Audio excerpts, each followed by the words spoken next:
პოლიტიკა არ არის რაღაცა რომ პური მეპურემ უნდა აცხოს. ეს პოლიტიკა არის ერის და ბერის საქმე. არ მიფიქრია რომ ხალხი მომისმენდა. მე უბრალოდ არ შემიძლია ავთქვა ის, რასაც მე ფიქრობ. ერს დაუდექი გვერდით, იმიტომ რომ ის პარტია, რომელიც მართავს, იმას არ მიყავს საქართველოს იქ, საიდანაც მივდივართ ოდითგანვე. ბავშვებს რო ლეწავენ, ქალებს რო აფურთხებენ, აი ეს როგორ არ უნდა დაინახო. და აი რაშია მაშინ ქართულობა? ჩვენს მთავრობას ათქმევინეს, რომ ანწუხელიძე უაზროდ გაიწირა რა. რა მოგვიტანა რუსეთთან ერთობამ, მათ შორის ეკლესიური მხრივ ამბობ. რაც უფრო მეტად შემოვა რუსული ეკლესია და შემოსულია. მით უფრო დაიქცევა ჩვენი ეკლესია. არ არსებობს რომ ერი დამარცხდეს. იმდენად სწორდა მართალზეზე დგანა. თუ ადრე ერთი მერაბი და ერთი ზვიადი ყავდა, დღეს ძალიან ბევრი მერაბი და ზვიადები გვყავს ახალგაზრდებში. ამ საზოგადოებას და ამ ერს ყოველთვის სჭირდება იმედი. შეუძლებელია ეს თაობა მონობაში შევიდეს ან ქრისტემ მონობაში დატოვოს. ძალიან კარგი იქნება რომ თუ თვითონ მოვლენ გონს და თავიანთი წასვლით ქვეყანას უგადაარჩენენ.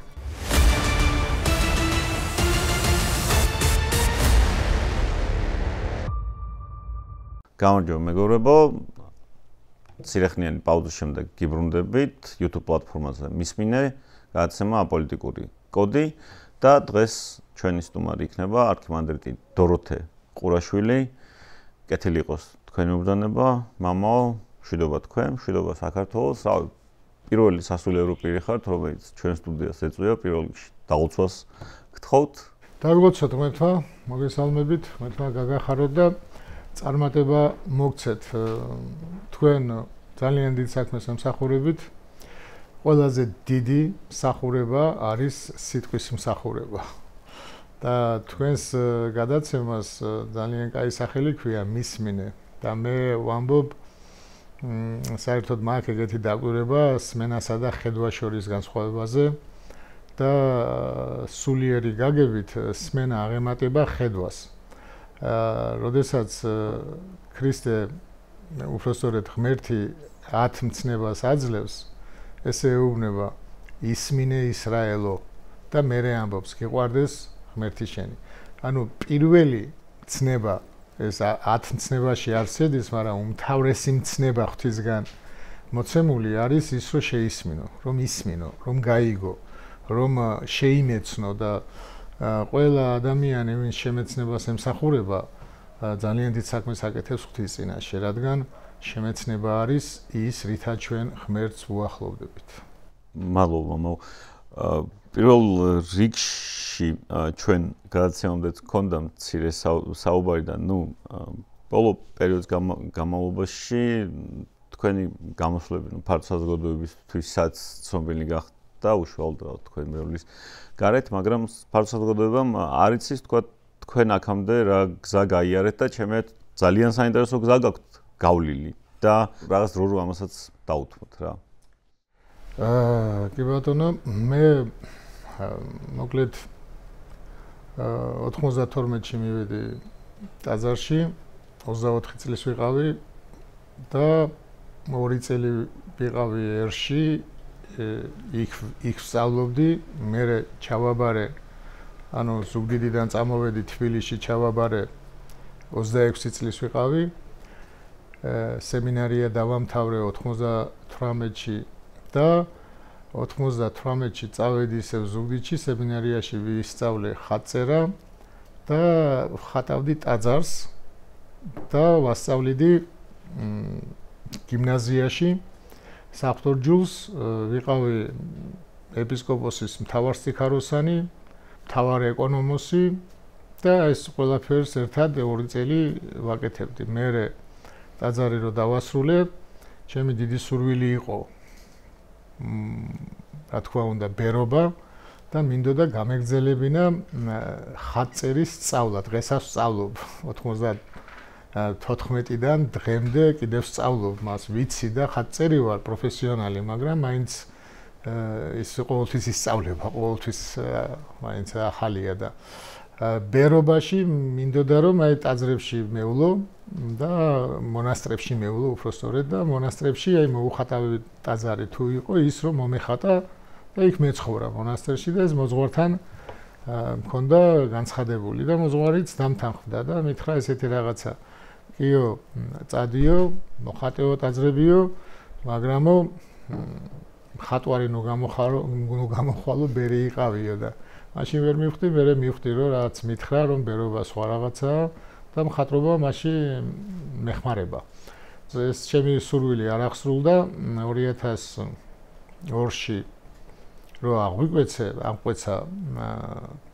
პატრიარქის კურთხევით ჩემმა მოძღვარმა აქვე თბილისის სამების ტაძარში სამების მონასტერში ცხოვრობდი და უბრალოდ თავიდან წავედი ზედაზენზე და მე სამებაში მოგვიწია გადმოსვლა და მალევე მაკურთხეს მღვდლად ვიყავი თაბორზე ფერიცვალების ტაძრის წინამძღვარი ჩემი მოძღვარი რო აკურთხეს ეპისკოპოსად მაშინ ჩამოვედი პატრიარქმა დამნიშნა სამების ტაძრის წინამძღვრად თუმცა წინამძღვარი არ ქვია პატრიარქის მოადგილე ანუ წინამძღვარი პატრიარქია და ვინც იქ წინამძღვრობს ეს პატრიარქის მოადგილედ ითვლება წელიწად ნახევარი დაახლოებით ესე არ მახსოვს ზუსტად რამდენი იყო ვიყავი იქ პატრიარქისთან ვიყავი ძალიან ახლოს ყოველთვის ამოდიოდა კვირაში ორჯერ დღეში ორჯერ ამოდიოდა ზოგჯერ ხან მე მიბარებდა ხან აქეთ მოდიოდა და მოკლედ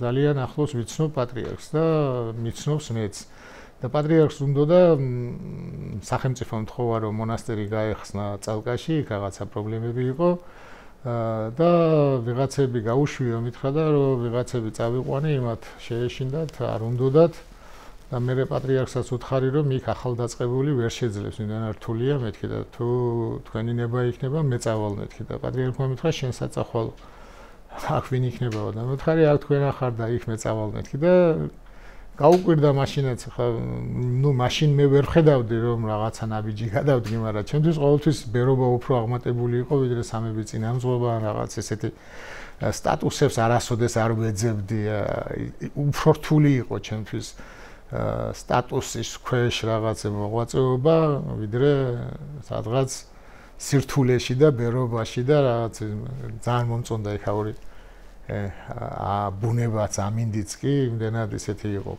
ყინულოვანი მხარე და რთული იყო ესეთი დროები მოკლედ იქ სამი მონასტერი ავაშენე შეიძლება ესე ვამბობ იმიტომ რომ ორი მონასტერი იყო და ერთი სკიტი იყო ის ჩემთვის ჰქონდა აშენებული ზამთარში სადღაც 3 თვით შეიძლება 2 თვით შეიძლება 3 შეიძლება 4 ყოველ ზამთარს მივდიოდი მარტო და ამ მქონდა ყველაფერი, ამ მქონდა წიგნები და ვიყავი მარტო, არავინ არ იყო, შეიძლება თვეში ერთხელ ძმები ამოსულიყვნენ, ფეხით იყო ამოსასვლელი გზა არ იყო, სადღაც 3-4 კილომეტრი, ხო და თოვლში, დიდ თოვლში თან მეტრა ნახევარი თოვლი იყო და ლაფათქებით მოდიოდნენ და იქ ის იყო ჩემთვის ბერობა, იმიტომ რომ რაღაც საოცრება იყო, რომ აი მარტო რო ხარ, წინს რო კითხულობ და მარტო მაღაზე რო ფიქრობ და მარტო ღმერთთან რო ხარ, მარტო. ამ სიცივეში, ამ იმაში და ესე მინდოდა გამეგზელებინა ცხოვრება. იქ საფლავიც კი მქონდა მონიშნული ჩემთვის სკეტჩი ხის ძირას, სადაც უნდა დავესაფლავებინეთ, იმიტომ რომ მე იქ რასაც ვაკეთებდი წესიდარიგით ყველაფერს ვაკეთებდი ჩვენთვის, ჩვენ გვინდოდა იქ ცხოვრება და მაგრამ მე ესე აღმოჩნდა რომ პატრიარქი მე ვიყავი სტავროფიგიალური მონასტერი ერქვა ჩემს მონასტერს და ვიყავი პატრიარქის დაქვემდებარებაში. მე პატრიარქის წინამძღვრებიდან რო წავედი, პატრიარქისგან არ წავსულვარ. 94-ში რო გავხდი პატრიარქის სტიქაროსანი, მაგის შემდეგ პატრიარქის ეპარქიაში ვარ. და ჩემი ეს მიზანი ყოველთვის იყო და დღესაც იგივეა, რომ მე ვიყო პატრიარქის ეპარქიაში. იმიტომ რომ ბერობაც და მღვდლობაც, რაც პატრიარქის ეპარქიაშია შესაძლებელი, ის არსად არ არის. ეხლა მე რო პატრიარქის ეპარქიაში რო არ ყოფილიყავი, აი ამ დღეებში ალბათ სხვა ეპარქიაში დახვრეტილი ვიქნებოდი. სრული ამ სიტყვის მნიშვნელობით, ოღონდ ჩუმად, ხო და სავროფიგიალურობა გამიუქმეს. ანუ პატრიარქის დაქვემდებარება გამიუქმეს, ვიღაცების მეცადინეობით მოხდა ეს, სხვა ეპისკოპოსი დანიშნეს და მე წინამძღვრად დამტოვეს და მithეს რომ უნდა დავმორჩილებოდი იმ სხვას. მე იმ სხვასთან არავითარი პრეტენზია არც ახლა მაქვს, არც მაშინ მქონდა. იმიტომ რომ მე უბრალოდ პატრიარქის ეპარქიაში ვიყავი და იქ მინდოდა და პატრიარქის გულისთვის წავედი წალკაში. თორე ახლა პატრიარქის გულისთვის რო არ ყოფილიყო სამებიდან აბა წალკაში, ნუ იქ რა სიტუაცია, თქვენ ალბათ არ იცით, ყველა აქეთ გამორბოდა, მე იქეთ რო ჩავედი. 6 საათი მივდიოდით გზაში, ისეთი დანგრეული და ისეთი საშინელება იყო. და იქ წავედი, იმიტომ რომ პატრიარქს უნდა და რაც გავაკეთე, ისიც გავაკეთე პატრიარქის სახელით. რადგან პატრიარქს უნდა და იქ მონასტერი და ამას ვამბობდი და ყველა მეხმარებოდა, იმიტომ რომ პატრიარქის სახელს ვიყენებდი. კეთილი გაგებით, კარგი გაგებით ვიყენებდი მონასტრისთვის. ხო და როცა ეს გააუქმეს, მე მოვედი პატრიარქთან და უთხარი, მე თქვენ რაც დამავალით გავაკეთე. ეხლა იმას გამოუჩნდა პატრონი. ეხლა აწიმაგან გააგრძელოს და მე მოვდივარ მეთქი და თვითონ გადავდექი წინამძღვრობიდან. მე არავის არ გადავუყენები ვარ. თუ ვინმე ავრცელებს ეს სიცრუეა, მე წინამძღვარი ვიყავი. და პატრიარქს უთხარი რომ თუ შეიძლება სამებაში დამაბრუნო ისევ მორჩილად. არა წინამძღვრად და არა იმედ. მორჩილად უბრალოდ არაფერი რო არ ვიცი და პატრიარქმა კიო მითხრა და გადმოვედი ისევ პატრიარქთან სამებაში. ნუ იქ მონასტერში მე აირია და აირია ყველა წავიდა, არავინ არ დარჩა რაღაცა და პატრიარქმა მითხრა რომ იქნებ დაბრუნდეო, მაგრამ უკვე ყველაფერს დაგიბრუნებო, ანუ სტავროფიგიალურობასო და დაბრუნდიო და მაგრამ უკვე ისე იყო იქ არეული სიტუაცია და რაღაცა უკვე მეც ასაკი მქონდა. იქ ვიყავი 10 წელი. ხო და უკვე მეც ასაკი მქონდა 36-ის წავედი და 46-ის ვიყავი 47-ის რაღაც პატრიარქმა რომ მითხრა მაშინ და უკვე თან იქ მაინც ჩემთვის უცხო მხარე იყო და ბევრი ავადმყოფობა ავიკიდე დიაბეტიდან დაწყებული, რა ვიცი, ბევრი რაღაცა ძალიან რთული იყო, ძალიან რთული იყო. ერთი 3 წელი ძროხებს წველიდი მე არქიმანდრიტი და რამოდენიმე მამაო თვითონ წველიდი ძროხებს და ამ ყველს ყიდდით რომ თავი გვერჩინა. ესეთი სიტუაცია იყო მოკლედ და მე ყველაფერი რო აშენდა დამშვენდა, რა ვიცი, მომუნდა ვიღაცეებს და მეც დაუთვე. ერთი ქვა არ ამიღია ჩავაბარე და მოკლედ მაგის შემდეგ ვარ სამებაში და ყველაზე უკეთეს მდგომარეობაში ვიყავი როცა სამებაში გადმოვედი წალკიდან. იმიტომ რომ არავინ არ ბატონობდა და არავის არ ბატონობდი. არავინ არ მემორჩილებოდა და არავის არ ვიმორჩილებდი და მეც თავისუფლად ვიყავი, ხა არქიმანდრიტის მორჩილებაზე ხარ გამიშვებდნენ და ყველაზე უკეთეს მდგომარეობაში და იქ ახლა მე გეტყვით რას ვაკეთებდი და ეხლა ეს ბოლო რითვე მოვწყდი, თორე დღეში ყოფილა 12 საათი რო ვკითხულობ. დღეში. საშუალოდ თუ დავთვლით, საშუალოდ გამომდის სადღაც 7 საათი, 8 საათი კითხვა. ეს კითხვასაც როგორ ვაკეთებ, რომ თუ წიგნი მაქვს ის რაც მე მაინტერესებს და აუდიოც თუ არის, წიგნს ვიდებ და აუდიოს უსმენ. თუ წიგნი არა მაქვს და აუდიო მაქვს, აუდიოს უსმენ და ვიწერ. და ეს არის ჩემთვის ყველაზე დიდი მიღწევა.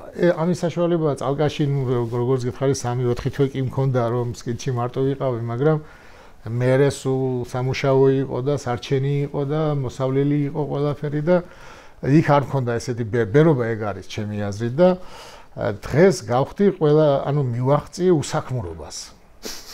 ყველაზე დიდი მიღწევა ბერისთვის არის უსაქმურობა. ანუ გარეგნული რაღაც საქმე არაფერი არ კონდეს. აი საჭმელისთვისაც არ მაქვს აზრუნავი. მარტო ზრუნავ ცნობიერებაზე და ზრუნავ ჩემთვის და ზრუნავ იმ ადამიანისთვის, ვისაც ეს აინტერესებს. ეხლა გახდა ცნობილიო ჩემზე ამბობენ, მაგრამ მე სულ მიცნობდნენ. ყველა მიცოდა მე ვინ ვიყავ. 2 წიგნი მაქვს გამოშვებული, ესეც იციან ეკლესიაში. ეხლა მესამე გამოდის და რო გამოვა მოგიტანთ აუცილებლად მომაკვირას უნდა დაიბეჭდოს და ბევრი რაღაცა წერია და ბევრს აინტერესებს. ყოველთვის იგივეს გადაგებდი, რასაც ეხლა. უბრალოდ მაშინ არ ვიცი რა ხდებოდა, ალბათ ბევრი არ იყო იმით დაინტერესებული და ამიტომ აი დღეს რატომღაც მე რადგან ჩავერთე და ვთქვი რომ ეს ბოროტება ხალხი დაინტერესდა და თავიდან წარმოიდგინეთ როგორი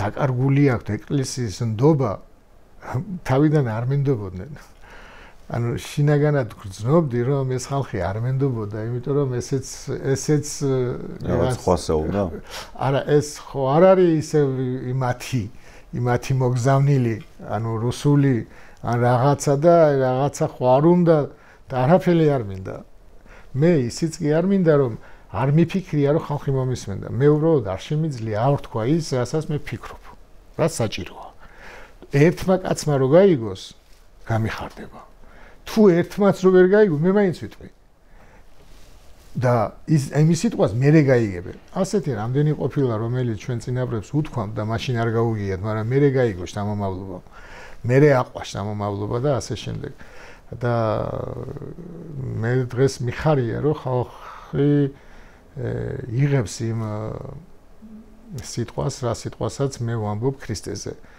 და ძალიან გახარებული ვარ იმით რომ ქრისტე მაძლევს იმას რაც ხალხს სჭირდება მოდორთ მადლობა კიდევ ერთხელ თქვენი სიტყვებისთვის ანუ პირველ რიგში თქვენ ქადაგებების მიმართ კრიტიკა რაც გაისმა უსამართლო კრიტიკა ჩემიათ მაგრამ იყო ის რომ აი რაღაც პოლიტიკაში ერევა და ასე შემდეგ ხო არა და ჩვენ ქონია ზოგადად მაგალითები ამბროსიხელაია ავიღოთ თუნდაც ხო რავი ხა ნაზარ ლეჟავა მიტროპოლიტი დახვრეტილია 1917 წელს იმის გარდაც ხა ძველ დროს რო გადავწყვეტ ხა გრიგოლ ხანძთელი აკრიტიკებდა მეფე თეოდოსის ხო ან ამბროსი მილანელიც აკრიტიკებდა იმპერატორ თეოდოსის თესალონიკის ხოცვაჟილეტის გამო და რაღაც ზიარებას არაძლევდა სანამ არ მოინანიებდა ჩოქვით შევიდა ტაძარში კი ბატონო ანუ რეალურად ეს ნუ მომიტევით თქვენ არ გედრებით რა მაგრამ მეც რაც გამოვედი ამ საჯარო ასპარეზზე მეც დიდად არ მეხალისება საჯარო ასპარეზის სიმართლე გითხრათ რა ჩემთვის მირჩევნია ყოფნა რაც გამოვედი ერთი რაც ვამტკიცებ რომ ეს პოლიტიკა არ არის რაღაცა რომ პური მეპურემ უნდა აცხოს ეს პოლიტიკა არის ერის და ბერის საქმე ყველა საქმეა პირობითად რომ ავიღოთ ხო ანუ თევდორე მღვდლის საქმე ესე რომ ავიღოთ არც მეგზურობა იყო არც მეგზურობაზე ვარის თქმა რაღაც იმამდე რომ დავიყვანოთ ანუ არის თუ არა მაგალითად სამშობლოს დაცვა მარტო ჯარისკაცის საქმე როგორ ამ მარტო ჯარისკაცის საქმე ხო ხა სიტყვაზე მე აფხაზეთის ომი როგორც ბავშვს მაქვს გადატანილი რა ან სოხუმელი ვარ და იქ მარტო ჯარს რო ებრძოლა ის ერთი წელიწადიც ვერ გავუძლებდი გაცილებით დიდი სიბოროტები და სასტიკები დატრიალდებოდა ანუ მამა ჩემი იბრძოდა და რკინიგზელი იყო ის ადამიანი ავტომატურ ცხოვრებაში არ ჭერია ხო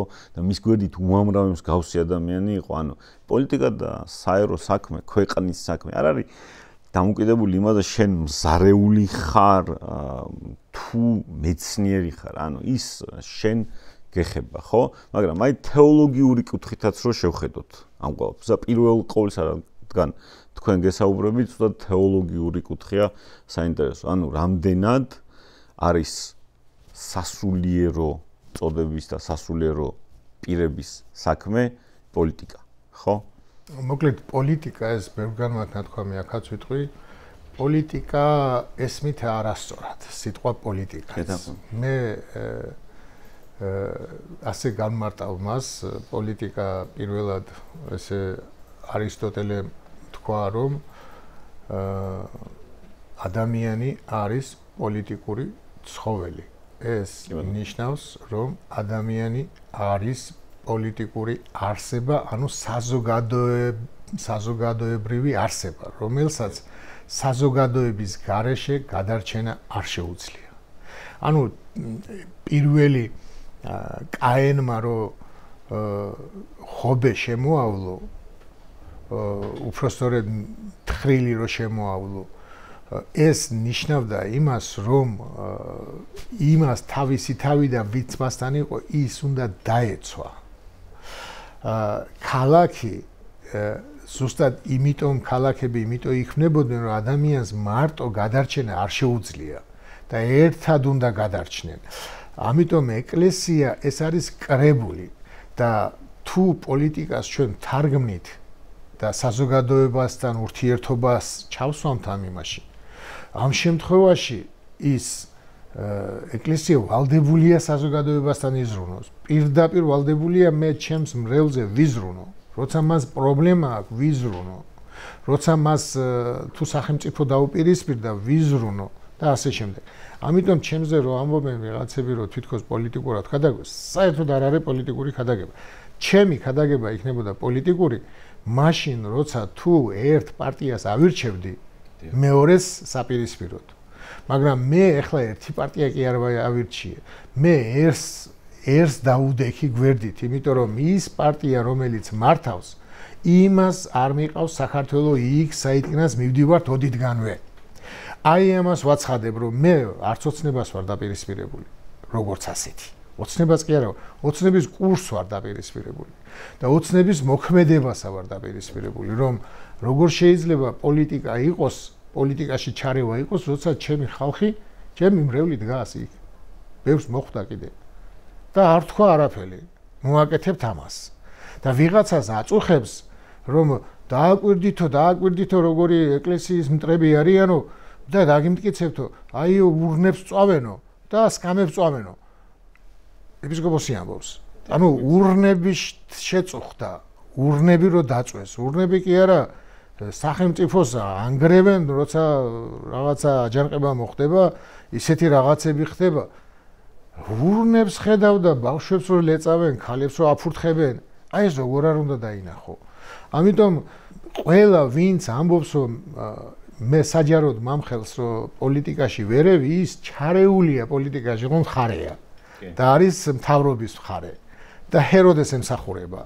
ხალხთან დგომა არასოდეს არ არის პოლიტიკა. ეს არის საზოგადოებრივი მოღვაწეობა.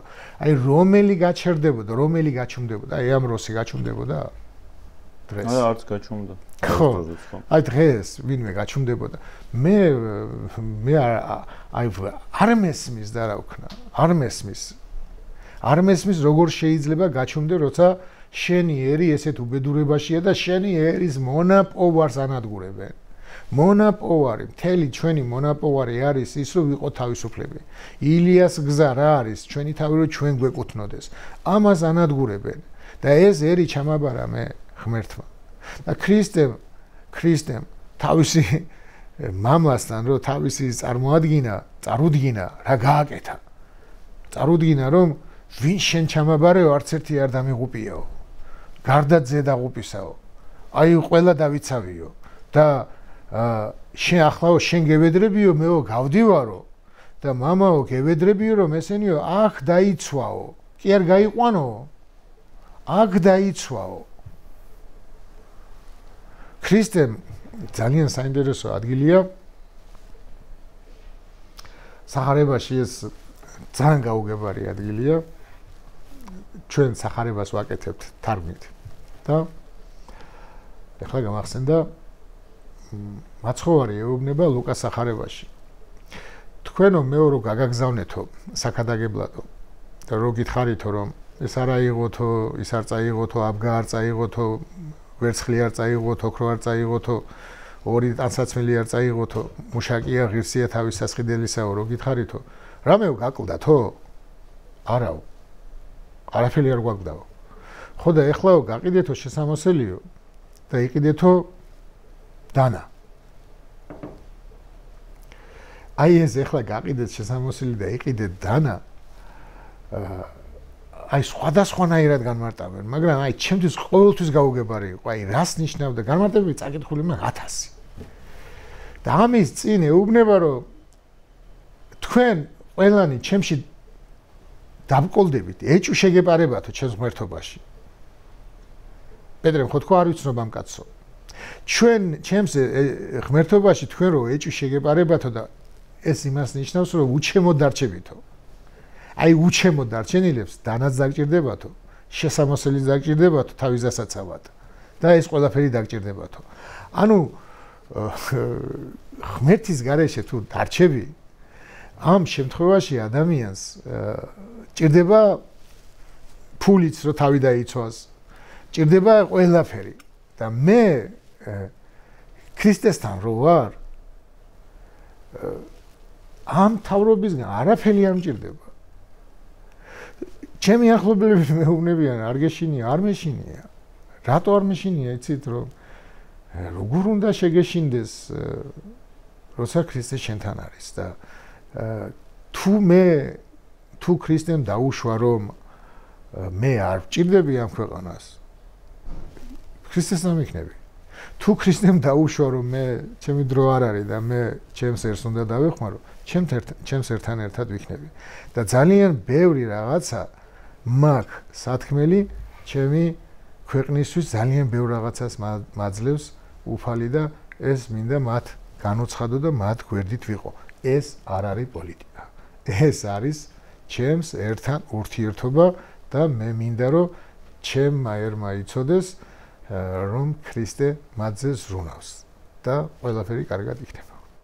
ისიც რა არის, აი ამ პოლიტიკაში ნუერევისთან დაკავშირებით, ზოგადად ერთ-ერთი ყველაზე ცოდვა არის ფარისევლობა. რა? ჩემ გადასახედიდან. კი. ხო? ანუ და განვარტავ რა მხრივ, რომ აი ორ სახებობა. ფარისეველი ადამიანი ძალიან ბევრ რამეს აზიანებს და აი მათ შორის ახლა ეს პოლიტიკაში ნუერევით და პოლიტიკა ბინძური საქმეა და ასე შემდეგ, ეგ არის აი ჩვეულებრივი ხერხია, მეთოდი იმისთვის, რომ პოლიტიკაში არ ერეოდეს ნორმალური ადამიანი, ეს ვთქვათ, რომელსაც უნციკლო რეპუტაცია აქვს და ასე შემდეგ. და პლუს საზოგადოებაც არის ხალხი, ვისზეც პრინციპში დგას სახელმწიფო, დგას ერი, დგას პოლიტიკაც, ხო? ხალხსაც რო გქონდეს ეგ, გამიზარდე რომ ეს არაა ჩემი საქმე. არა და ყველას საქმეა, ხო? აი უამრავ ყველგან მაგალითს მოყვანა შეიძლება პირობითად ავიღოთ მანქანების იმპორტიდან თუ რეექსპორტიდან მოიყვანო, მაგალითი რის გამოც პოლიტიკა შენგეხება, შეიძლება მოიყვანო, თქვა მედიცინიდან მაგალითი ნებისმიერი სფეროდან, ხო? ანუ პოლიტიკა ყველა საქმეა და თან პოლიტიკა თქვენი საქმე არ არის, ხშირად გვეუბნებიან ადამიანები, რომლებიც პოლიტიკაში უბრალოდ აი ესე აიღეს და დასვეს. ხო? ახლა თქვენ მოყავით თქვენ გზის შესახებ, ხო? ანუ აი რა გზა გამოიარეთ. უამრავი ეგრეთ წოდებული პოლიტიკოსი შემიძლია ახლა მე დავასახელო, რომელიც უბრალოდ დასვეს პარლამენტში. ანუ იქამდე ზოგი დავუშვათ კალათბურთით იყო დაკავებული, ზოგი არც კალათბურთით არ იყო და რაღაც აქტივიზმით იყო, აგერ პარლამენტის თავმჯდომარეა და 20 წლის განმავლობაში იყო ერთ-ერთი ყველაზე დიდი გერმანული არასამთავრობო ორგანიზაციაში იყო, გაიარა ყველა საფეხური მის საქართველოს ოფისის ხელმძღვანელობამდე და ახლა უეცრად ის თან გეუბნება, რომ შენ რაღაც ვიღაცაზე მუშაობ და თან პოლიტიკაში არ უნდა ჩაერიო, მე უნდა ჩავერიო, ანუ მე რომელიც რაღაც კალათბურთის ფარში ბურთს ვტეინდი მთელი ცხოვრება, დღეს მე შენ გეუბნები, რომ პოლიტიკა შენი საქმე არ არის, რა? და აი ეს ფარისევლობა არის ყველაზე ცუდი რამე, რასაც ხშირ შემთხვევაში ჩვენი ხალხიც ვერ ხედავს. ახლა ესე ვთქვათ, იმიტომ რომ მეორე მხრივ მე ბუნებრივია მაგაზე თქვენი აზრიც მაინტერესებს, რომ ჩვენ მოსახლეობას ძალიან აკლია არ მარტო კრიტიკული აზროვნება, არამედ განათლებაც მთელ რიგ საკითხებზე. მათ შორის ვერ ვიტყოდი, რომ სიტყვაზე სასულიერო განათლებით დავიკვეხნიდით, რა? ხო, იმიტომ რომ ახლა რავი, წმინდა წერილი რამდენს წაუკითხავს, არ ვიცი. ვეჭობრო, გაცილებით დაბალი არ რიცხვი, ვიდრე შეიძლება მოლოდინი გქონდეს, რა? ამასთან დაკავშირებით. და აი ეს ყველაფერი ერთმანეთში არის მამაო დოროთე შემდგომში არეული და ამას ვაწყდებით ყველგან, რა? საბოლოო ჯამში. საერთოდ მე რასაც უყურებ და თქვენს ხედავთ, ვინც პოლიტიკაშია დღეს, ანუ ვინც სამთავრობო მთავრობაშია, ან პარლამენტში, ან თუ როგორც ისა, არსად არ ჭირდებათ მოაზროვნე ადამიანი. იმიტომ რომ და მე ეს ყოველთვის მაკვირვებ და რატო აკეთებდნენ ესე? რატო იშორებდნენ ყველას, ვინც აზროვნებდა? იმიტომ რომ მოაზროვნე ადამიანის დამორჩილება რთულია. და როცა შენ უკვე გეგმა გააქვს ის, რასაც ყველა მოაზროვნე დაუპირისპირდება, თავიდანვე ცდილობ რომ ან დავერბოვკებული ადამიანი იყოს, ან რომ ვერ ასრულებს. და რასაც შენეთქვი, იმას რომ გაიმეოროს, მაგის ნიჭი რო ქონდეს. და აი ესეთ დროს აღმოჩნდით ესე რომ ეხლა დღეს ვინც პარლამენტში ზის და ვინც ქუჩაში დგას, რომ შეადარო აი კატასტროფული განსხვავებაა აზროვნებაში. იმიტომ რომ ყველა ვინც აზროვნებს აღმოჩნდა ქუჩაში. რადგან ჩვენი ქვეყანამ გეზი აიღო თავიდან გაურკვეველი, მაგრამ ეხლა გარკვეული ჩრდილოეთისკენ. და წარმოიდგინეთ აი რაღაცა იდეოლოგიებს ამბობენ, რომელიც არავის არ ესმის. აი რა არის deep state, ვინ არის ეს deep state? რა არის ეს? რა ხდება? ვინ არის ეს deep state? ანუ მე კი მივხვდი ისინი ვის ეძახიან deep states. რომ ეძახიან ამას იმ ქვეყნებს, რომლებიც უკრაინას თავდასხმაში ეხმარებიან და ამიტომ ომი გრძელდება. ესე იგი, ვინც ომი დაიწყო ის კი არ არის deep state. ვინც უკრაინას ეხმარება ის არის deep state, ანუ ევროპა. და ევროპული ქვეყნები რომ ამდენ ხანს რომ დაეხმარენ უკრაინას და რომ იცენ იარაღი, ეს ამან ომი გააგრძელა. არ ჯობდა ერთ კვირაში რომ აეღო პუტინს და ანუ ეს ლოგიკა ამას ხო პირდაპირ ვერ იტყვიან. ვერ ამბობენ ამას პირდაპირ. და ამიტომ ისეთ გაურკვეველ ფრაზებს ამბობენ, რომ ადამიანები აი რაღაც მაგიური ტერები ისინი არსებობს. აი მაგალითად საწერკალამის ხელში დაკავება ნიშნავს, რომ აი განათლებული კაცი ხარ და სპეციალურად ასწავლიან და ამათ ასწავლეს, რომ რაღაც გაურკვეველი სიტყვები იძახო, რომ ადამიანებმა ნახონ, რომ შენ უფრო მაგარი განათლებული ხარ და იმათ არ ყოფნით გონება, რომ გაიგონ ვინ არის deep state. ანუ ისინი ჩამორჩენილები არიან, ესე აგრძნობინო. და ნუ ბევრი არის ახლა ესეთი აყვარო, რომ კი კაცო მან იცის და მე არ ვიცი, მაგრამ იმან ხო იცის. და ასე შემდეგ. ამიტომ ეს არის რუსული პროპაგანდა და სამწუხაროდ ან ამ თავრობას აყოლილი, ან რუსეთს აყოლილი და უფრო მგონია რომ რუსეთს აყოლილი საეკლესიო მსახურებიც ძალიან ცუდ საქმეს უკეთებენ ჩვენს ერს და ჩვენს ქვეყანას. ძალიან ცუდ საქმეს უკეთებენ. ამ თავრობამ აქამდე რომ გაძლო ამდენი წინააღმდეგობის მერე ვერც ერთი ანუ შიდა მთავრობას ვეძახე, ანუ შიდა მთავრობა ვერ გაძლებდა ვერც ერთი ვერავინ ვერ გაძლებდა ამდენ ხანს თუ არა რუსული აგენტურა და რუსული პროპაგანდა და რუსული დახმარება. ანუ ესენი ის რაც რუსებს აქვს საქართველოში თავიანთი ანუ ფეხი რაც მოკიდებული და თავიანთი ხალხი რო ყავს, აი ის ხალხი გამოიყენა ოცნებამ. იმ ხალხზე დადგა. თორემ მარტო თავისი ხალხით, აი ვინ იყო ოცნება და ვინ არის ახლა ოცნება, ხო? სად გავიდა? აი დასაწყისში ვინ იყო და სად გავიდა? და გავიდა ზუსტად დადგა იმაზე, ვინც რუსის არის და ვინც მეხუთე კოლონა თუ რას ეძახიან, აი იმათი ძალით ძლებს და ქაჩავს დღემდე. ამდენს ვერავინ ვერ გაუძლებს, ამდენ მიტინგს, ამდენ წინააღმდეგობას ვერავინ ვერ გაუძლებდა, მაგრამ უძლებს რუსით. და მით უმეტეს ვერ გაუძლებდა ევროპას და ამერიკას ასე დაპირისპირებული მთავრობა. ნუ ეს ხო აშკარაა, რომ რუსი მართავს და არა ჩვენ. და მე ახლა ამაში ჩარევა, მე მინდა ჩემი ქვეყანა, ჩემი ქართველები და არა პასპორტით ქართველები და არამედ სულით ქართველებით იმართებოდეს. და ეს არ არის პოლიტიკა. პოლიტიკაში ჩარევა იქნება მე როცა ვამბობ, აი მაგალითად ზოგჯერ ვიღაცა მაყვედრის აი ნაციონალები არიან, შენდანა ნაციონალი ხარ, ან ვიღაცა იქ ლელო რატო არის და ის ესე, ანუ ერთმანეთს ხო ეწინააღმდეგებია? ჩემთან ყველა ვინც ამათ წინააღმდეგია. რატო? იმიტომ რომ მე როცა რაღაცას ვამბობ, მე უფრო სანდო ვარ, იმიტომ რომ მე არავითარი პოლიტიკური თანამდებობა არ მექნება არასოდეს. არ სურვილი რო არ მაქვს, მაგრამ მე ბერი ვარ. და პოლიტიკური თანამდებობა არასოდეს არ მექნება. და აქედან გამომდინარე მე არ ვიბრძვი ჩემი თანამდებობისთვის. არ ვიბრძვი იმისთვის რომ მე რაღაცა მივიღო, არა. ერმა უნდა მიიღოს თავისუფლება, ერმა უნდა მიიღოს დამოუკიდებლობა. და ამაში იმ პარტიებსაც ვეუბნები რომ ერთმანეთს დაანებეთ თავი. იმ გზით მიდის იაროს, ამით მიდიხარ იარე. ოღონ თავარი გააკეთეთ. თავარი არის ქვეყნისგან თავისუფლება. გასათავისუფლებელია. აი პუტინი რო შესულიყო კიევში ერთ კვირაში რაც ჩვენ გაგვიკეთა იმაზე მეც არაფერს არ გააკეთებდა. თავის თავრობას დასვამდა, გამოვიდოდა, ჩაატარებდა რეფერენდუმს რუსულ ენას, ამას. როგორ ჩაუტარებია? ხო, ანუ რაც გააკეთა აქ იმის გაკეთება უნდა და მეტი არაფერი და ჩვენ ეს გაგვიკეთა, ჩვენ წავაგეთ.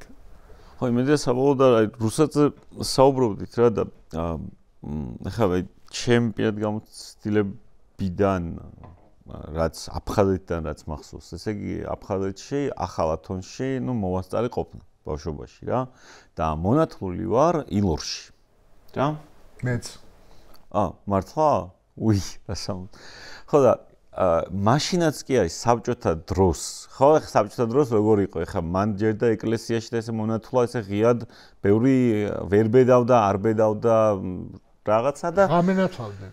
ხო, არა, მე დღისით ჩვეულებრივ მონათული ვარ და მაშინაც კი ძალიან თვალშისაცემი იყო, არა მარტო დიდი სხვაობა ქართულ და რუსულ ეკლესიებს შორის.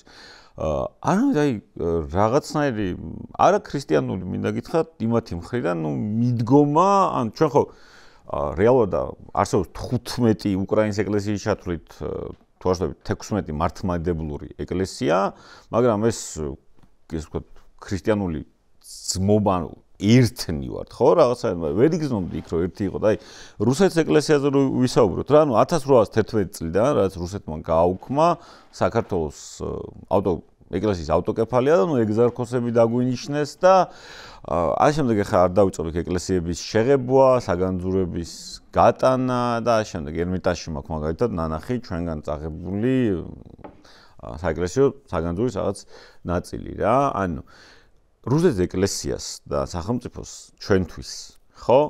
დიახ, რო თქვა რაღაც სიკეთე გაუკეთებია, ანუ ჩვენ მთელი ისტორიის მანძილზე ვიბრძოდით რაღაც ჩვენ თვითყოფადობის შესანარჩუნებლად და უეცრად სახელმწიფო რომელიც მოკავშირე გვეგონა, გულწრფელად გვეგონა, რომ ეს ერთმორწმუნეობა გაცილებით მეც ნიშნავდა და ანუ არ მივაქციეთ ყურადღება ისტორიას, რომელიც ჯერ კიდევ ბიზანტიის დროიდან შეგვეძლო გვესწავლა, ხო, ბიზანტიასთანაც არ ქონდა ჩვენ მაინც და მაინც იული ურთიერთობები, ხო? და ანუ საბოლოო ჯამში რა მოგვიტანა რუსეთთან ერთობა, მათ შორის ეკლესიური მხრივ ვამბობ პირველ რიგში და ანუ აი ის სხვაობები რაც იყო რუსულ და ქართულ ეკლესიას შორის, მაგალითად ახლა დღესაც რუსული ეკლესია აკეთებს, რუსული მართლმადიდებლური ეკლესია, არის წარმოუდგენელი, მე შემიძლია ქადაგებები განახო და მაყურებელს და ნებისმიერს. ხო, სადაც სასულიერო პირები პირდაპირ ეუბნებიან, რომ აი უკრაინელების კლა ეს კარგია. ხო, ანუ აგრესიული ომია, ხო, ეხლა ერთი სახელმწიფო რუსეთი შეიჭრა უკრაინის ტერიტორიაზე, არანაირი თავდაცვის მომენტი არ არის რაღაც მომხდურისაგან და ანუ აი სრულიად არაქრისტიანულ რამებს ქადაგებენ, რა. რუსული მართლმადიდებლობა ყოველთვის ემსახურებოდა და იმართებოდა იმპერიული სულით. რომ გითხრათ მე-19 საუკუნიდან მე-19 საუკუნე ეს ბოლო და მე-20-ის დასაწყისამდეც გადავიდა რუსებს აქვთ ძალიან ბევრი ნაშრომი ეკლესიურად ნაშრომები თარგმანები და დღესაც აი 90-იანი წლებიდან მოყოლებული დღემდე ძალიან კარგი ნაშრომები აქვს და ნამუშევრები აქვს. კარგი პროფესორები ყავთ. მაგრამ რაც შეეხება ეკლესიურ მოღვაწეობას, ის ყოველთვის პოლიტიკურია. ყოველთვის პოლიტიკურია და ყოველთვის არის სახელმწიფოსთან შეერთებული. აი ჩვენ ხო გვეუბნებიან რომ ეს პოლიტიკურია და აი მაგალითად ჩვენს მთავრობას ათქმევინეს რომ ანწუხელიძე უაზროდ გაიწირა რა. არ ჯობდა სახში რო ყოფილიყო. აი ეს ათქმევინეს ჩვენს მთავრობას კი ვეძახით, მაგრამ მათ მიერ დასმულ მთავრობამ გაბედა და თქვა ეს, რომ ანწუხელიძე გმირი კი არ არის, უაზროდ შეწირული ტიპია რა. მაგრამ თვითონ რა გააკეთეს? კურსკში მილში რა, გაზის ტრუბაში გაატარეს თავისი ჯარი, მერე ისინი უკრაინელებმა ამოხოცეს და ეს რომ ტრაგედიად არ მიიღო ქვეყანას, აი ამ ტრუბაში გაიარესო და გაანთავისუფლესო კურსკიო, ეს ტრუბა მოჭრეს და ტაძრის წინ დადგეს. ესე წარმოიდგინე ის გმირობა და ტრუბის ნანსა და კოცნიან ტრუბას და გადიან და აი რა დღეში იყვნენ ჩვენი ისინი ჯარისკაცები რომ ამ ტრუბაში გადიოდნენ რუსულად ვამბობ ამ ტრუბას რომ ტრუბა ხო და ანწუხელიძეს გმირობა რა მაოცებს იცი რომ აი ანწუხელიძემ ხო არ იცოდა ჩვენ რო გავიგებდით ხო ანწუხელიძეს ირგვლივ ხო არ იყო არც ერთი თავისიანი არა და ანწუხელიძემ არც ის იცოდა ისინი დაცინოდნენ თორე ამ ვიდეოს რო გაავრცელებდნენ და ჩემი თავისი შვილი რო დაინახავდა არც ის არაფერი არ იცოდა ის მარტო იყო იქ ის და ღმერთი და რა გააკეთა ხო და ესო რა ჯობდა ორას ანუ როგორ არის იცი ქართული გმირობა ქართველის გმირობა რომელიც რუს ეწინააღმდეგება აი ამის ყველაფრის დაკნინება მიდის ამ თავრობის მიერ აი რუსს რო შეეწინააღმდეგეს შეუძლებელია გმირი იყო აი ზელენსკის რატო ვერ იტანენ იმიტომ რომ შეეწინააღმდეგა ეხლა წარმოიდგინეთ რომ ზელენსკიმ რო წააგოს მართლან უკნას და არც იქნება მაგრამ რო წააგოს ვინ იქნება უკრაინის დამაქცეველი ზელენსკი ხო ამათვის რა სიტყვია ხო პუტინმა კი არ გაანადგურა ზელენსკიმ გაანადგურა იმიტომ რომ პუტინს შეეწინააღმდეგა ზუსტად ეს პოლიტიკა ეს არის რუსული ანუ ამას ურეცხავენ twins და ამას ეს მთავრობა ზოგიერთებთან ახერხებს სამწუხაროდ ხო ახერხებს ამას როგორ შეიძლება აი კლიპი რო დადეს წარმოიდგინეთ კლიპი დადეს საარჩევნო და როგორ შეიძლება ეს უბრალოდ რო გააკეთო კი არა ეს რო რეკლამად მიგაჩნდეს ანუ ყოველთვის ადამიანი ისეთ რეკლამას უშვებს რომლითაც ხალხს მიიმხრობს ხო და კლიპი დადეს სადაც კორპუსები სადაც უკრაინელი ბავშვები იხოცებიან და ხედავთ ზელენსკი რო შეეწინააღმდეგა აი როგორ იხოცება უკრაინელები და ნახეთ თბილისი როგორი აშენებულია ის დაედოთ თბილისში რო ჩამოიქცა კაცი რომ მოკვდა ის დაედოთ მამალდორთ უკაცოდ უნდა შეგეწყოთ თან ყველაზე ალოგიკური მანდ იცით რა არის რომ იმავდროულად ეს ადამიანები რომლებიც ამათ მხარს უჭერენ და ეგეთ რაღაცებს ემხრობიან მოსწონთ თუ თავიანთი უტყვი დუმილით ესე ვთქვათ დუმარად უჭერენ მხარს იგივე ხალხი არ ფიქრობს ან იგივე ხალხი შეიძლება კი იგივე ხალხი ფიქრობს რომ სამასიაროგველი გმირი იყო თევდორე მღვდელი გმირი იყო რომ ჯალალედინს რო ვეომეთ და ვებრძოლეთ ეს სწორი იყო ანუ ეს ხო ერთმანეთს ეწინააღმდეგება ხო ანუ ეს ხო ეს როგორა ქართულობა მე გავიზარდე აი გობრონის გმირობაზე და რაღაც აღათანქ ხერხეულიძე და ანუ ეგ სახელები მარტო ის არ იყო რაღაც ზღაპარები არ იყო ჩემს იყო რაღაც ლეგენდები ჩემს წინაპრებს ხო რაღაც ჩოფლიანებზე ხალდეში და ჯოხაძეზე და შემდეგ ამ დროს ანწუხელიძე თურმე რაღაც მართლა ეს ტყუილ უბრალოდ შეეწირა და მის გმირობა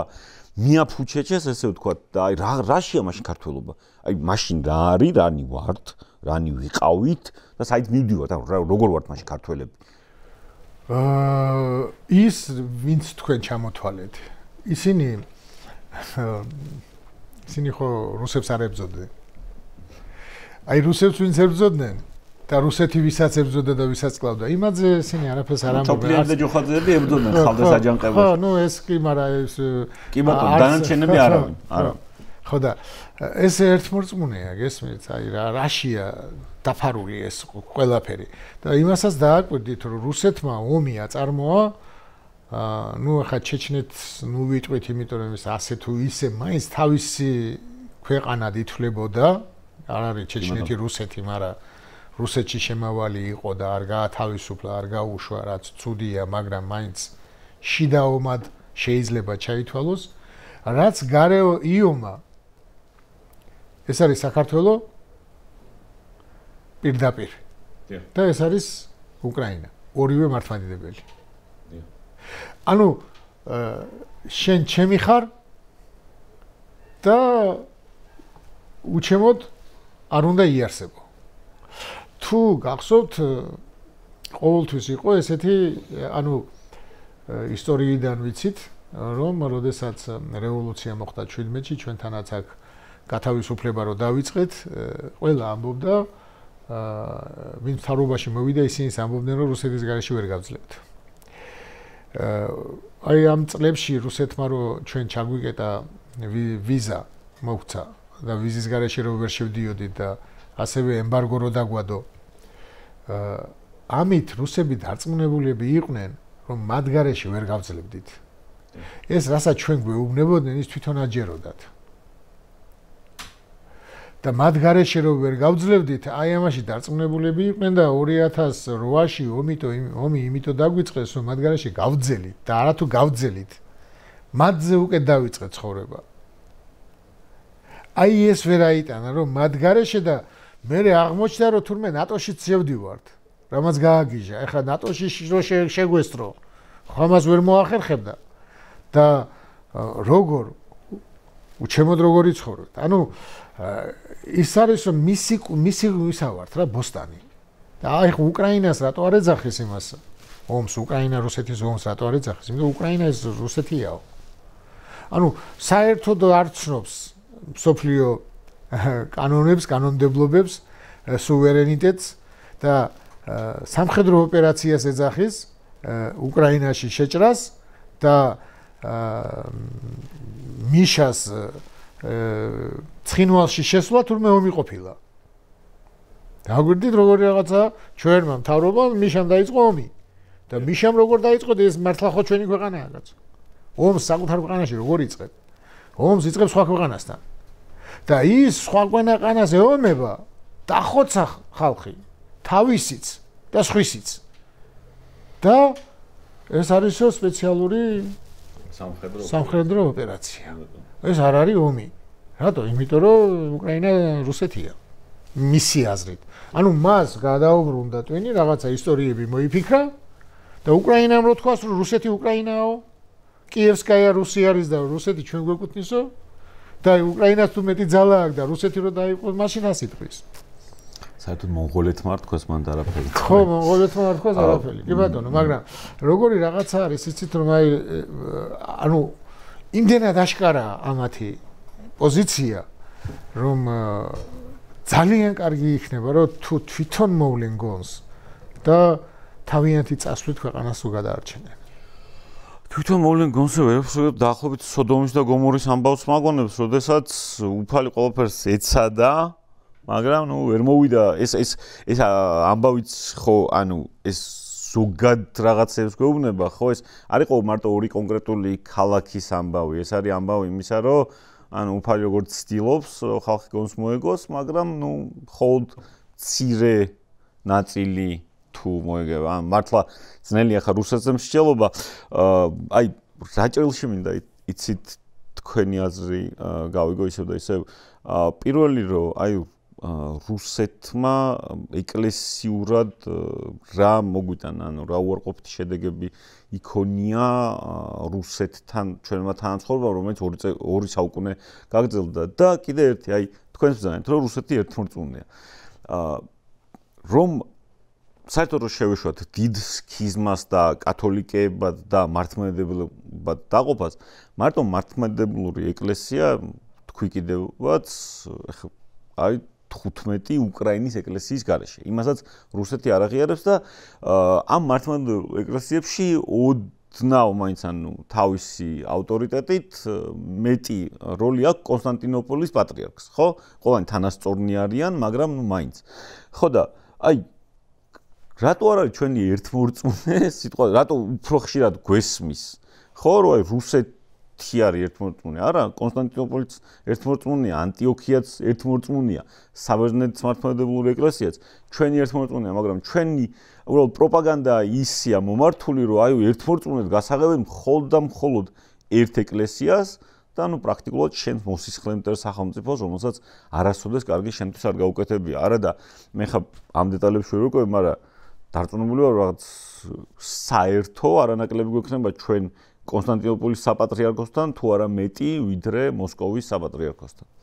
რა თქმა უნდა, იქიდან გამომდინარე რომ კონსტანტინოპოლის საპატრიარქო და ყველა საპატრიარქო რომელიც არ არის პირადად პოლიტიკურად დაინტერესებული, იმათთან მეტი ურთიერთობა უნდა გქონდეს ვიდრე რუსეთთან. რუსეთთან ჩვენი ეკლესიური ურთიერთობა, როგორც უკრაინასთან, რუსეთის ურთიერთობა უკრაინისთვის დამაქცეველია, ესე იქნება ჩვენთვისაც რაც უფრო მეტად შემოვა რუსული ეკლესია და შემოსულია, მით უფრო დაიქცევა ჩვენი ეკლესია. საერთოდ როგორი რაღაცა არის, იქ ჩვენ მაშინ შევეხეთ იმას, მაგრამ ახლა ახაც შევეხოთ. აი ეს მთავრობა რო იძახის რაღაცა ევროპაში გაგვათხოვებენ ახან სოდომ გომორი ახსენე. დიახ. ევროპაში გაგვათხოვებენ და ასე შემდეგ. ამ ომის დროს, უკრაინისა და რუსეთის ომის დროს ტელევიზიით გადმოსცეს, ანუ YouTube-ზე ვნახე რუსული ეკლესიის RPC-ს ასაც ეძახიან. მღვდელმთავარს შეუსწრეს ახალგაზრდა ბიჭთან, ჭაბუკთან. და ვიდეოები წიდა. და ის გაასამართლეს. და ის იყო ახალი გაგზავნილი იყო თან რუსეთის მიერ უკრაინაში. მე დავსვი ესეთი თან ესეთი კითხვა რა, სარწმუნოებრივი კითხვა, რომელიც მე მაწუხებს. რუსეთი ეკლესია თუ მართლმადიდებელია და თუ ღმერთი უყვარს, თუ ღვთის დიდება უყვარს, ხუნდა ცდილობდეს საქართველოშიც და თუნდაც უკრაინაში, რომელიც მისი ეკლესიაა, ყოველთვის გაუშვას ისეთი მართლმადიდებლები, რომლებიც მართლმადიდებლურად გაზდიან იქ ხალხს და ეს დაპირისპირება არ იქნება. იმიტომ რომ ისინი თუ მართლმადიდებლები იქნებიან, ეს უკეთესია ხო იმერისთვის, ან ჩვენთანაც. თუნდაც ყველა მერუსეთე, ვინც არის ეპისკოპოსი იქნება თუ მღვდელი, იყოს აი ჭეშმარიტი მართლმადიდებელი და განათლებული მართლმადიდებლურად. ხო ეს უნდა უნდოდეს. ასე ვფიქრობ, რომ ეს უნდა უნდოდეს, მაგრამ გამოდის პირიქით. ისეთები არიან მერუსეთეები, რომლებმაც საერთოდ მართლმადიდებლობა არ იციან და არც ეროვნულობა იციან. და რატომ? იმიტომ რომ რუსეთი ისეთი რაღაცის გაკეთებას უპირებს უკრაინასაც, საქართველოსაც. იქ მართლმადიდებელი არ დაითანხმება. ახლა მართლმადიდებელი ეპისკოპოსი როგორ დაითანხმებოდა რუსეთის ეკლესიას, როცა რუსეთის ეკლესიის მღვდლები ბომბებს ნაკურწყალს ასხურებენ და ერთი მღვდელი ამბობს, რომ სანამ ამ სნარიადს, რა ქვია, ჭურს ჩადებთო მაშიო, მანამდეო სამჯერ უფალო შემიწყალეთ თვითო. Господи помилуй და იმას მოხდებაო. მიზანს. აი ესეთი სწავლებები აქვს. ამას ახლა მართლმადიდებელი უკრაინაში ყოფი რუსული ეკლესიის მართლმადიდებელი მღვდელმთავარი, რომელიც მართლმადიდებლურად აზროვნებს, ხო ეტყო და რას აკეთებთ? ეს რო არ თქვას და ვერ თქვას. ამიტომ უშვებს ისეთს, რომელსაც ხმის ამოღება არ შეუძლია. და ჩვენს ეკლესიაშიც ისეთებია გადაბირებული, რომელიც ხმას თუ ამოიღებენ, ტრისას ჯობია არაფერი არ თქვან. ამიტომ ზოგი რო დადუმებულია, ძალიან კარგია. ჯობია დადუმდნენ. ვიდრე ისინი მის ლაპარაკობენ. ამიტომ რუსეთი მართლმადიდებლობაზე არ ზრუნავდა, არც იზრუნებს. არასოდეს. რუსული ეკლესია. ქვედაფენა ეგ მე ვერ ვიტყვი რომ რუსეთში ურწმუნოა ყველა და რუსეთის არის ესე არის ცნობილი. თუ დააკვირდებით რუსული ცხოვრება სულ ესეთი ჯოჯოხეთი იყო და ყავთ გენიოსები, ხო? დასტაევსკი და ხო, მაგრამ ეს გენიოსები არასოდეს არ აისახებოდა ცხოვრებაში. ერზე და ცხოვრებაში, ანუ ეს დაახლოებით როგორ რაღაცა, იცით რომ იმდენად მცირეა მათი რიცხვით და გავლენას, ხო, მეც ხა რუსულ ლიტერატურაზე გავიზარდე რა ესე მოხდა, ანუ ვერ გაიქცეოდი ამ საბჭოთა დროს დაბადებული ადამიანი და მათი გავლენა იმდენად მცირეა, რომ დოსტოევსკითი და ტოლსტოითი რუსებზე რომ იმშელო, დაახლოებით იგივეა, რომ აი მხოლოდ ნეიმარით რო იმშელო ბრაზილიელებზე გამოდის, რომ ყველა მილიონერი ფეხბურთელია და არ არის ესე, ხო, ანუ არის ადამიანი, რომელიც ფეხბურთს თამაშობს. ხო, ვერ იმშელებს, არ ასახავს იმ ერის სახეს და ჭრილს, მაგრამ ერზე მართლა არ მინდა მე ამ შემთხვევაში გავჩერდე, იმიტომ რომ თქვენაც სწორად აღნიშნავთ, რუსეთში ყოველთვის იყო, რუსეთში პირველი მაინც იყო царь, მერე იყო ბოგ, რა.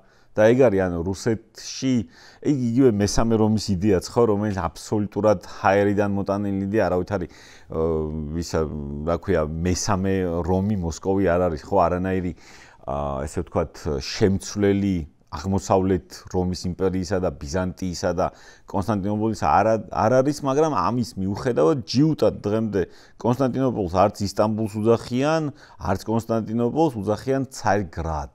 და ამ დღემდე რაღაც აი შოვინისტურ ბოდვებში აქვთ ეს, რომ ჩვენ კონსტანტინოპოლში უნდა царьград რუსული უნდა იყოს რა და არა თავის დროზეც ისინიც კი ვინც კიევიდან რომ მიდიოდა სიტყვაზე კონსტანტინოპოლში ომით, ესენი ვიკინგები იყვნენ პრინციპში, არავითარი რუსეთი მაშინ არ არსებობდა, მაგრამ ეს პროცესი ჩემი აზრით უბრალოდ ძალიან შორსაა წასული რა, კარგი იქნებოდა რომ ჩვენ არ გვეხებოდეს, თორე საერთოდ არ შევწუხდებოდი ახლა რუსეთის ეკლესიაზე მსჯელობთ, მაგრამ სამწუხაროდ უბრალოდ ჩვენ გვეხება რა და თან პირდაპირ გვეხება ეგ მომენტიცა და აი იმაზე მინდოდა აი სხვა ეკლესიებთან ჩვენს ერთობაზე, სხვა მართლმადიდებლურ ეკლესიებთან ჩვენს ერთობაზე მინდოდა რომ უბრალოდ ოდნავ დაწვრილებით გელაპარაკოთ მამალ.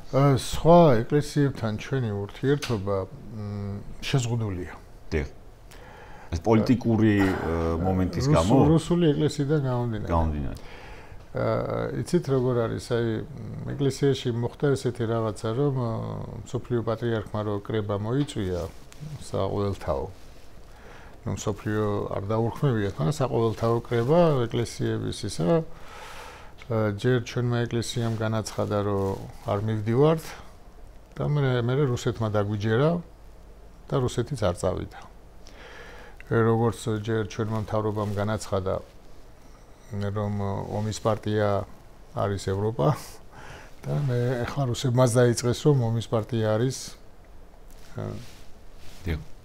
ევროპა. ანუ პატრიარქმა მოახერხა სანამ ეკლესიური ყურადღება იქნებოდა საერთოდ 99-ში რომ ჩვენი ეკლესია აღიარებინა კონსტანტინოპოლს.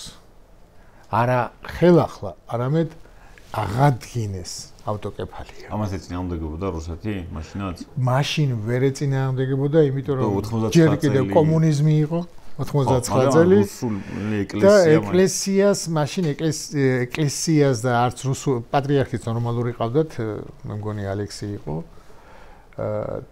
და მაშინ ვერ შეეწინააღმდეგებოდა, იმიტომ რომ ეკლესიას არ ჰქონდა იმდენი უფლებები მიცემული სახელმწიფოდან.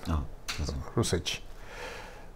და ეს მოასწრო პატრიარქმა, გააკეთა, რაც არის უნიკალური და აქედან გამომდინარე ჩვენ წესით და კანონით განთავისუფლდით რუსული ესეთი ზეგავლენისაგან, იმიტომ რომ მანამდე მხოლოდ რუსეთი გვაღიარებდა ავტოკეფალურ დამოუკიდებლად.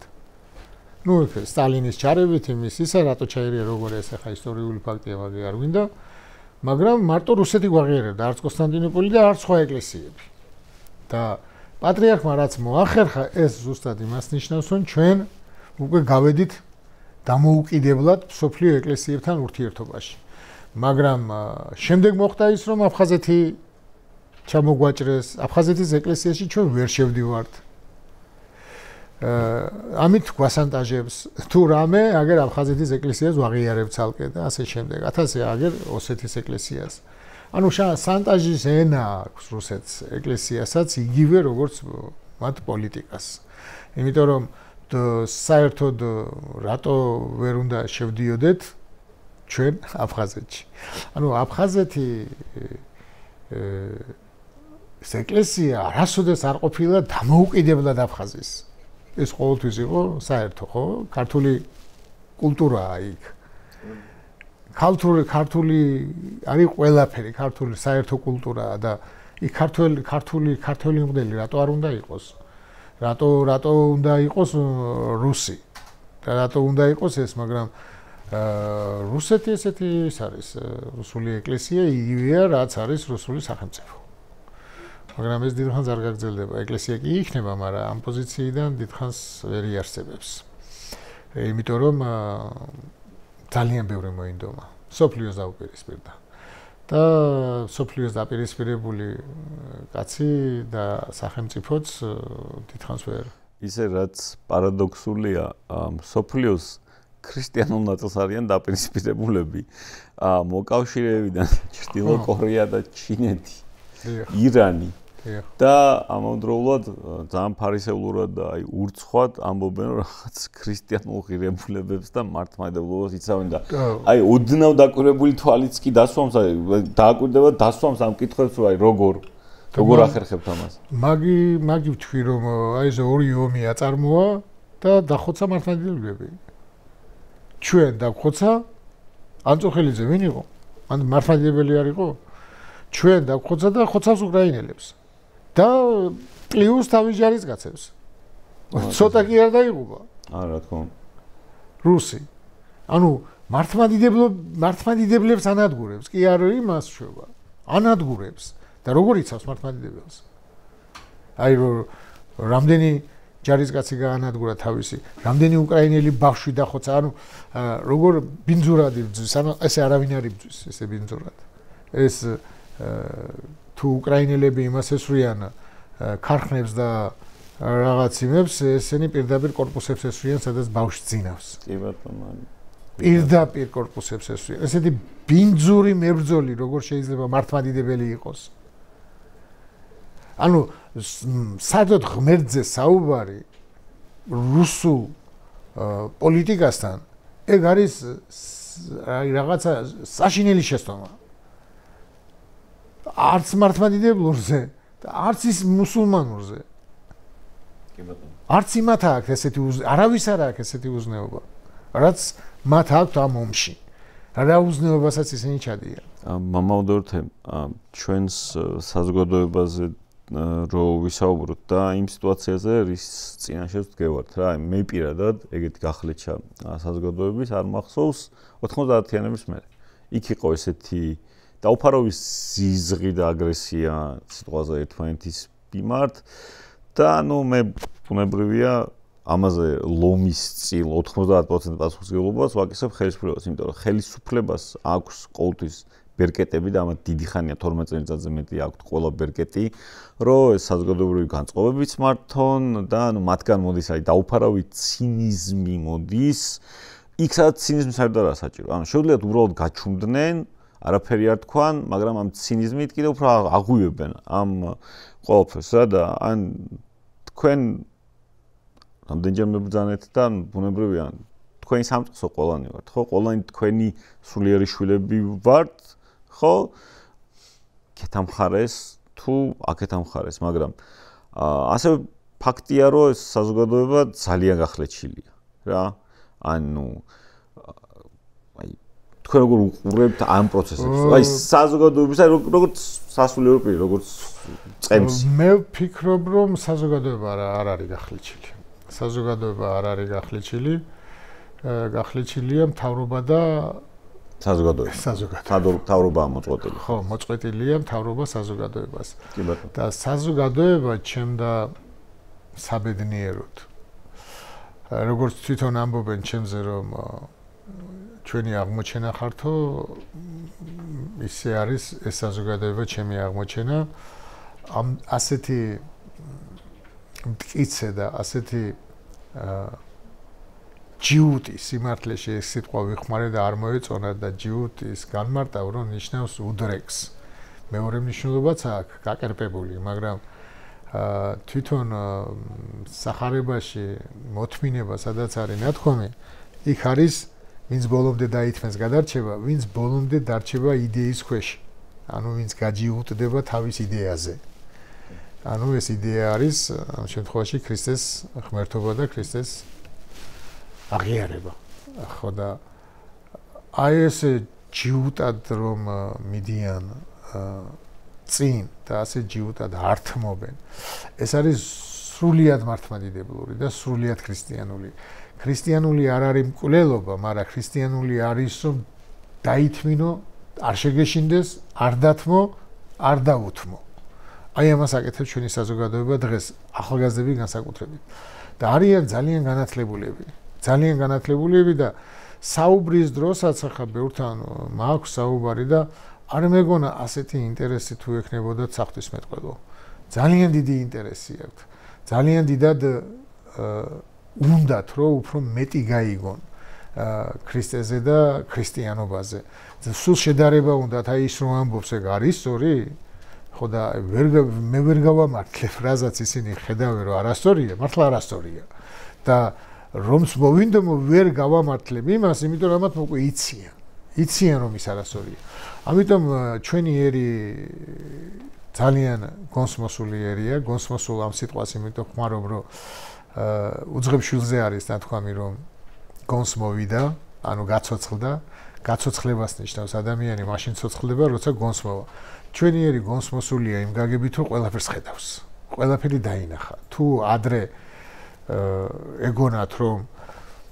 ვიღაცებს ну მართლა ჯეროდათ რომ ესენი ორი ფეხით შედიოდნენ ევროპაში მაგრამ ყველა დაინახა რომ ესენი არცად შემსრულებლები არ არიან ეხლა ისევ დაიწყეს ხო ჩვენ სწრაფად შევდივართ ევროპაში ანუ იმდენად ჭკვიანი ხალხი აღმოჩნდნენ რომ ერი გაიმარჯვებს ერი დამარცხება შეუძლებელია აქ შეიძლება მე რასაც ვამბობ ეგ 100%-იანი მოხდება შეიძლება მე დავზარალდე ვიღაცა დაზარალდეს და ერთმან უკრას მაგრამ ვერ მოვესწრო მაგრამ არ არსებობს რომ ერი დამარცხდეს იმდენად სწორ და მართალ გზაზე დგანან ამიტომ ღმერთიც მათთან არის და მეც მათ შეუერთდი ამ გზაზე რომელსაც ქვია საქართველოს დამოუკიდებლობა საქართველოს თავისუფლება თუ ადრე ერთი მერაბი და ერთი ზვიადი ყავდა დღეს ძალიან ბევრი მერაბი და ზვიადები გვყავს ახალგაზრდებში და ეს მახარებს ძალიან გონიერი ხალხი და მათ ის უბედურებები არ გადაუტანიათ რაც იმათმა გადაიტანეს მაგრამ ეხლა გადააქვთ ეგრე სინდისის პატიმრები არიან რაღაცა დათმენა ქვეყნისთვის როგორც ჩანს აუცილებელია ქრისტე ამბობს რომ აი ესე სიტყვა პრობლემა არის ეს ვიკვლევდით ამ სიტყვას რას ნიშნავს და ნიშნავს რაღაცა გადაფარებულს რაღაცა დაფარებულს ან რაღაცა წვეტიას აი კლდიდან რო წვეტი გამოდის რომ აი იმას რო არ დაეჯახო ეს გადაფარებული რა არის რო გაარკვიო რაღაცა პრობლემა აუცილებელი ყოფილა იმისთვის რომ ადამიანმა სხვანაირად დაიწყოს აზროვნება და ის პრობლემა რაც ამათმა ერს შეუქმნეს ამათმა იმისთვის შეუქმნეს რომ ერი დაეჩაგრათ მაგრამ ეს ერს გამოადგა იმისთვის რომ გაიღვიძოს და უფრო სწორად და უფრო ერთგულად შეუდგეს იმ გზას ასაც საქართველოს განთავისუფლება ქვია და ახლა ესენია თავისუფლება საქართველოს ყოველთვის განსათავისუფლებელი აღმოჩნდა სამწუხაროდ და ახლა ეს ხალხი იბრძვის საქართველოს თავისუფლებისთვის და აუცილებლად გათავისუფლდება საქართველოს და თან თავისუფალი საქართველოში დაბადებულები არიან ესეც ცოტა წვლილი ჩვენ საუბასაც მიუძღვის რომ ესენი ამათმა იცხოვრეს თავისუფალ საქართველოში და ეხლა მათთან ერთად ჩვენც უნდა ვიბრძოლოთ, რომ საქართველოს არ დაკარგოს ის გზა, რომელიც არის ცივილიზირებული სამყაროს გზა. ამის დაკარგვა არაფრით არ შეიძლება. კიდევ ერთხელ ძალიან დიდი მადლობა მამაო დოროთე აქ სტუმრობისთვის. ამ საზოგადოებას და ამ ერს ყოველთვის სჭირდება იმედი. რა? ერთ დავამატებ. დიახ, ძალიან. მაცხოვართან მიდის ერთი რჯულის მოძღვარი და ეუბნება რომელიაო უმთავრესი მცნება, 10 მცნებაში უფრო უპირატესი რომელიაო. დიახ.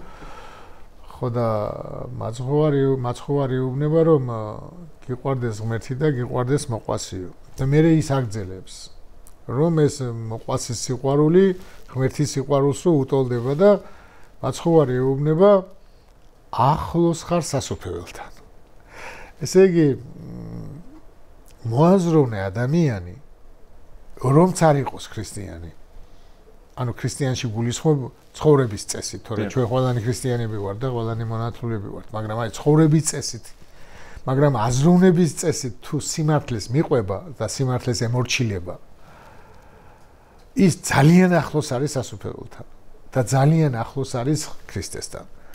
და აი ჩვენი ერი ეს ახალგაზრდობა იმდენად მოაზროვნეები აღმოჩნდნენ რომ ძალიან ახლოს დგანან. ზოგი ქრისტესთან დგას, ზოგი ძალიან ახლოს დგას და ისინი უფრო ეკლესიურები არიან, ვიდრე ისინი, ვინც ეკლესიაში დადიან და ვერ აზროვნებენ. და მარხულობენ, ლოცულობენ, მაგრამ არ იციან ქრისტე ვინ არის და არც მოყვასისთვის ზრუნავენ, იმიტომ რომ ქრისტემ პირველ რიგში ერთმანეთისთვის ზრუნვა და ერთმანეთისთვის სიყვარული დაგვავალა. ორი უმთავრესი ცნება ღმერთის სიყვარული, ადამიანის სიყვარული. თუ ადამიანი არ გიყვარს და თუ შენი ერი არ გიყვარს და თუ შენი ერის მომავალზე არ ზრუნავ, მაშინ იქ შეუძლებელია ქრისტესთან იყო. ამიტომ ჩვენ ძალიან კაი თაობა გვყავს, ძალიან კაი თაობა გვყავს. შეუძლებელია ეს თაობა მონობაში შევიდეს ან ქრისტემ მონობაში დატოვოს, ეს შეუძლებელია. ეს განსაცდელები ამას ქრისტე უყურებს და ხარობს. ანტონ დიდის ცხოვრებაში არის ესეთი რომ ცემენ მერე წამოიყვანენ, მერე ისე უკან წამიყვანეო ეუბნება და იქ დამაგდეო უდაბნოშიო. და მერე ისე ის არის და ბოლოს უფლის ხმა მოესმის ანტონო და უფალო სადახარო და აქ ვარო და სადიყავიო რომ ესე მიჭირდაო და შენთან ვიყავიო და შენს ვაჟკაცობასო უყურებდი და ვტკბებოდიო. ანუ ღმერთს ჭირდება ჩვენი გამბედაობა. ჭირდება რამდენად ვაჟკაცურად დავიცავ თავისუფლებას, სიმართლეს, ეკლესიას, ჭეშმარიტებას, რამდენად გვინდა ჩვენ ეს ყველაფერი და რამდენად მზად ვართ ამისთვის ვიცხოვროთ, ამისთვის თავი გავწიროთ. აი ეს ჭირდება იმისთვის, რომ შენ მოგცეს თავისუფლება, რადგან ამას დააფასებ. წმინდა მამა სიმონ ახალი ღვთისმეტყველი ამბობს, რომ ღმერთს არ ჭირდება ჩვენი არც მიწაზე წოლა, არც მარხვა, არც შიმშილობა, არაფერი არ ჭირდება. მაგრამ აი ამ მარხვის, ამ გამძლეობის, ამის შემდეგ გვაძლევსო მადლს და რატომო? იმიტომ რომ რაცაც რთულად მიაღწევს ადამიანი, იმას მე არასოდეს არ კარგავს და რაც ადვილად ეძლევა, იმას ვერ აფასებსო. და ამიტომ რთულად ვაღწევთ, მაგრამ მივაღწევთ და არასოდეს არ დავკარგავთ. დარწმუნებული ვარ, მათ შვილებს არ ექნებათ თავისუფლებისთვის ესე საბრძოლველი, მაგრამ შესანარჩუნებელი ექნებათ. ჩვენ აუცილებლად გავიმარჯვებთ. ამინ, უფალმა გისმენოთ. ძალიან დიდი მადლობა მამაო სტუმრობისათვის, ძალიან დიდი მადლობა თქვენ თითეული სიტყვისათვის, რომელსაც ამ სტუდიაში თუ ამბიონიდან ამბობთ. აუცილებლად გავიმარჯვებთ და ამ ოპტიმისტურ ნოტაზე დავამშვიდობებ მაყურებელსაც. უღრმესი მადლობა ყურადღებისთვის. გამოგყევით, გვისმინეთ YouTube პლატფორმაზე მისმინე, გამოიწონეთ ჩვენი არხი სოციქსელებში. მადლობა.